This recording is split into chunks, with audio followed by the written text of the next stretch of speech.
একদিন নবী করিম হযরত মুহাম্মদ সাল্লাল্লাহু আলাইহি সাল্লাম হযরত আয়েশাকে বললেন, হে আয়েশা, একটা কথা বলি। নবীজি সাল্লাল্লাহু আলাইহি সাল্লাম একটা কথা বলবেন, তার জন্য আবার অনুমতি কিসের আছে? তাছাড়া নবীজির সাথে কথা বলতে চাইবে না এমন দুর্ভাগা আর কেই বা হতে পারে এই ধারার মাঝে?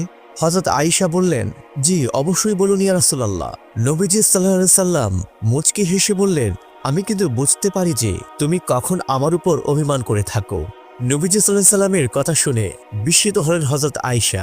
তিনি যা শুনেছেন তা যদিও বা সত্য, কিন্তু এই সত্যের এমন অকপট স্বীকারোক্তি, তাও এমন একজন মানুষের মুখ থেকে পাওয়া যিনি গোটা বিশ্বজাহানের জন্য রহমতের কুলধারা বয়ে এনেছেন, তাতে কি বিস্মিত না হয়ে উপায় আছে? বিস্ময়ের রেশটুকু চেহারায় ধরে রেখে হযরত আয়েশা বললেন, কিভাবে বুঝতে পারেন ইয়া রাসূলুল্লাহ? এবার নড়ে চড়ে বসলেন নবীজি সাল্লাল্লাহু আলাইহি সাল্লাম। হযরত আয়েশার বিস্ময়ের ব্যাপারটা নবী করিম সাল্লাল্লাহু আলাইহি সাল্লামের